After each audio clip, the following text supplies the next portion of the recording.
21st of February 2024, and we have Nadia and Mike in the chapel this morning, and the jingle, it's great. And great readings today. We continue with the story of Joseph. We've been reading all the way back from Jacob, and now we've gone to the point Genesis 42, where the brothers have now come to Joseph. The brothers are hungry and they want to buy grain, and now it's Joseph's turn to a bit of fun with his brothers, I guess. He has risen to power, and they've come to ask him for food, and it's interesting how he recognizes them, but they don't. They don't recognize him. It's curious how some parts of the Old Testament feel like screenplay or something like this. It reminded me of when we read, remember in the summer we were reading from Esther, and we also were saying that it looks like screenplay. So it's true, actually. Day by day you end on some kind of a cliffhanger. It could be a series on like Netflix or something, couldn't it? You're right, it is amazing how some things do read just like a play. Yeah. And it's interesting. And of course he recognises them, because I presume they haven't changed much. But of course, there's no way they recognise him because he looks so different. And also they expect him to be dead. Yeah. So the expectation is not to see a dead brother living in front of them.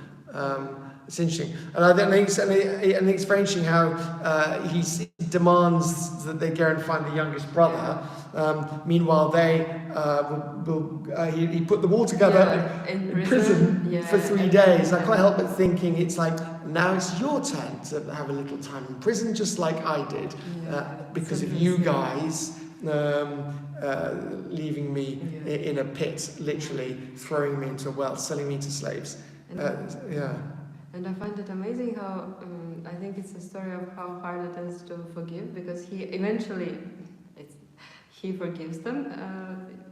Joseph forgives his brothers, but I think it only happens at the very end of the Genesis in chapter 50. So he finally forgives them all and says. It's a good point, that, isn't it? It's really interesting, because because it's a good point. I can't quite decide whether he's actually always intending to forgive them, but teaching them a lesson.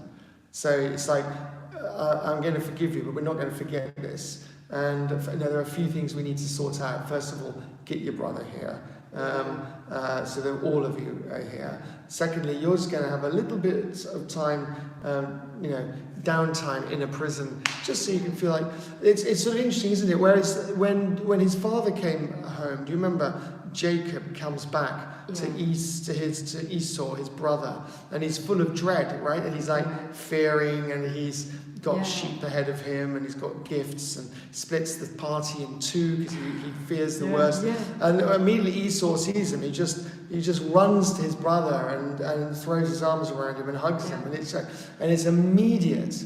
This rekindling of the bond. That's also a beautiful moment. Yeah, it is interesting how it's very different, isn't it? That in that particular story, there's an immediate sort of basically coming back together, whereas with these guys, it's different, isn't it? Yeah, but in the end, it's also. But also, they don't know. It's different, isn't it? Because Jacob comes back full of repentance. Yeah. He's sorry. He's got all amends. He's got gifts. Whereas the brothers are just wandering into a situation, they have no idea that their brother's there. So they haven't brought, and they're not coming to say sorry. They're not bringing any gifts. They're not, they just want grain because they're hungry. But then later on, as we'll read, one of them, I don't remember who exactly. I think it's probably tomorrow. So one of them says, "Well, this is happening because we treated our brother this way." Oh, that's right. That's true. I think that's right. That'll come up in the next few days. But it is a great read, isn't it? It's a monumental story. Fantastic. And then the next one is Galatians. We were just saying that we really like Galatians. All the letters are beautiful in their own way, but I particularly like this one. I think it's so full of It's just fascinating, isn't it? This one. These days, as we read Galatians, I think I've only really just started to discover Galatians. I hadn't realised it was so interesting. This whole idea about the law and the flesh, and the spirit. And spirit and flesh, law and faith. Law and faith, exactly. And then you've got these two things representing the old law, and then Christ, which is the new faith. Yeah. It's amazing. And then you hear we talk about it in terms of Sarah and Hagar. Yeah, so they serve as the allegory. Yeah. For the old covenant and the new covenant. Yeah. But it is fascinating, isn't it? And about being born of the flesh, and then also born according to the spirit. It is amazing. But also, and I was kind of interested because it does sort of say Hagar. It says now Hagar is Mount Sinai in Arabia, corresponds to the present Jerusalem, for she is in slavery with her children. And that was kind of interesting. One child of the slave was born according to the flesh, the other, the child of the free one, was born according to the So there's this the earthly promise. Jerusalem, and then the Jerusalem above, which is the... And it's interesting, it says one woman, in fact, is Hagar from Mount Sinai, bearing children for slavery. I'd just love to hear someone unpack that. I mean, that for me is a challenging statement. Because we have always thought of all the kids that come from Hagar as basically being part of...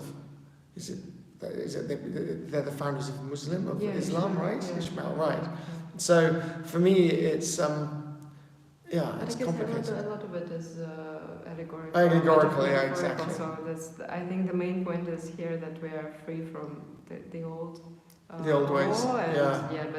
And we are free through Christ. We are free, and thanks to our faith. But at the same time, that brings responsibility and.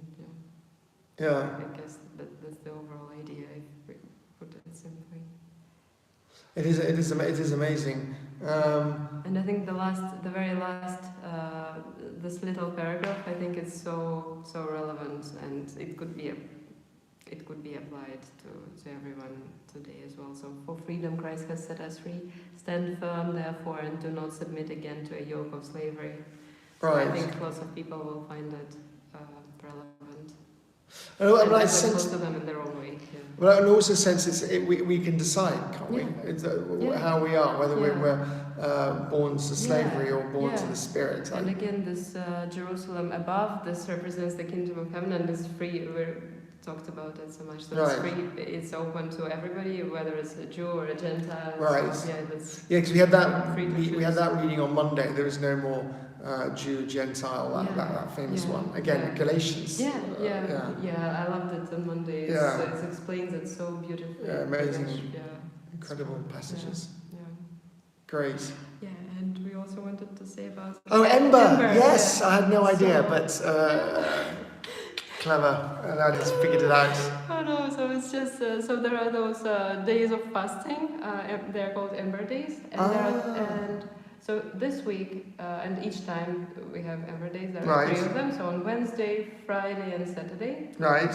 So there's no Ember Day on Thursday, apparently. And there are 4 times like this in a year. So all in all, there are 12 Ember Days. Okay. So this week we have 3 Ember Days, and then 4 other times. And apparently, I didn't know that. So there's so Ember Days are on weeks. The 3rd Sunday of Advent, then the 1st Sunday of Lent, which is now. So we had our 1st Sunday of Lent, and that's why this week we have 3 days of 3 Ember Days. Yeah. And Ember is actually fasting. Yeah. So it's like not supposed to eat. Maybe not from at all, but with some limitations, I guess. Right. So, but Lent is supposed to be about giving stuff up, but Ember is like fasting and actually fasting and partial abstinence. Okay, right. So it's sort of a super version of Lent, where you're kind of giving everything up. Yeah. Great. Okay, good. That was really interesting. Galatians and Genesis, great readings today, and Ember Day. Anyway, okay. Anything else to say? I think that's it. Have a great. Is probably flying on her way to Jakarta, Yeah. so there are no comments today. Yeah, exactly. Yeah, no, we miss her comments very much, and look forward to them in the future. And great to have had you, Anna, with us today. you. Great. Oh, 2 people watching us. Amazing. Great. Have a good day. Okay, Have a dokes. good day. Yeah. Bye. Bye. We should stay here longer because 2 people just arrived. I don't want to stop. Have a great Wednesday. Bye-bye. Bye.